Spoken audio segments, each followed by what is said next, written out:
So, I thought that on Fridays from now on, instead of just giving you a book talk or a book suggestion, that I would do first chapter Fridays. So, I would find a book that I'm either currently reading or that I've heard was really good or that I've already read, and I'll read you just the first chapter so that you can get a sneak peek into what you could read if you decided to check this book out.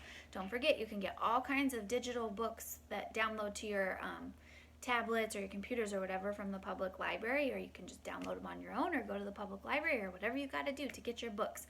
But the one I'm going to do today is called Sweep, the Story of a Girl and Her Monster, and the cover looks like that.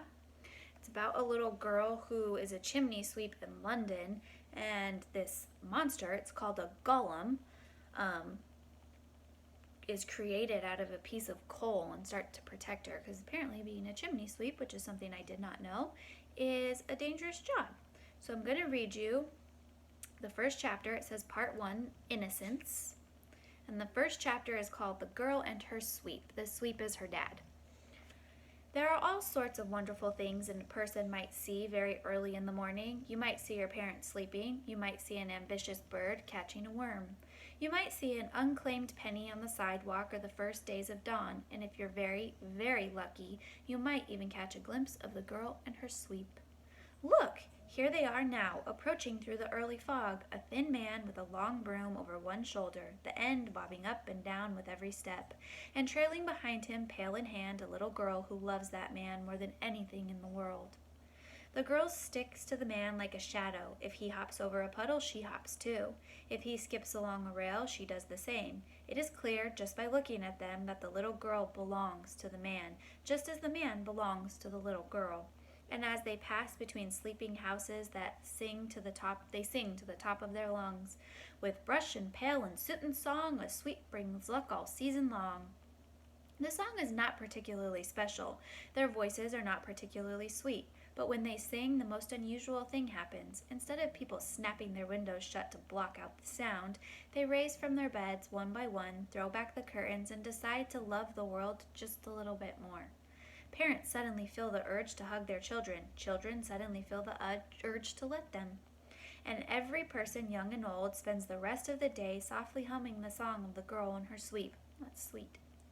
For as long as the girl could remember, the sweep had been at her side. First, he carried her in a sling over his back and fed her bottles of milk.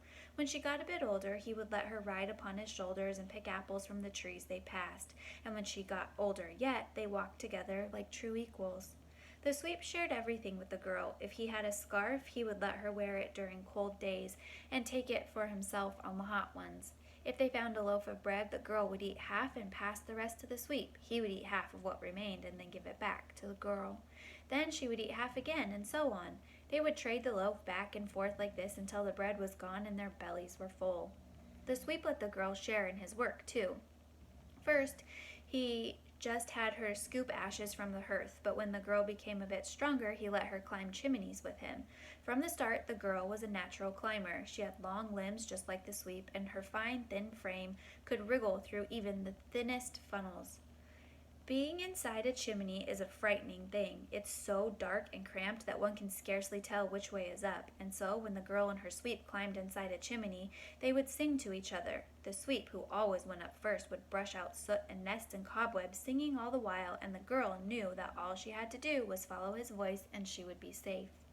Eventually, the two of them would emerge from the top of the flue, filthy and triumphant.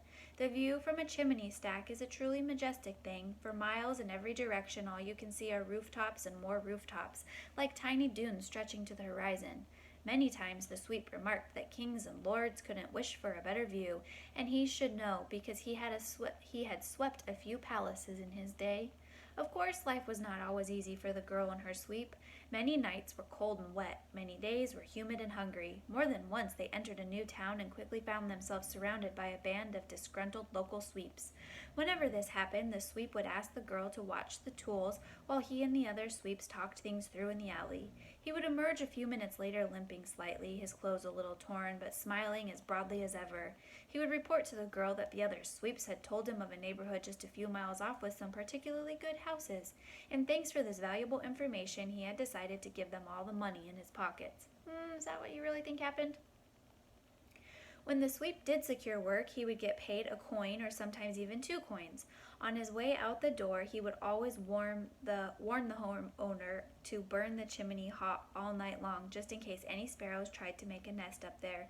This was a special joke between the girl and the sweep, and it was all the girl could do not to spoil things by laughing. Later that night, once the sun had set and the town was asleep, they would return to the same house, and the girl would clamber up the rain gutter to the edge of the roof and let down a rope for the sweep to follow after her. Then, walking very carefully as not to make any noise, they would lay blankets against the smoking chimney stack, which was warm to the touch, and make their beds. Most children, despise bedtime and will do anything to avoid it. This is because they are forced to sleep under scratchy covers inside stifling houses.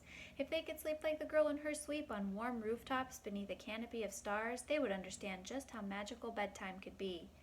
As they stared into the infinite dark, sometimes the sweep would tell the girl stories about their day. Other times they would just lie in silence, but every night ended the same way, with her falling asleep against his chest as he stroked her hair and sang her their special lullaby.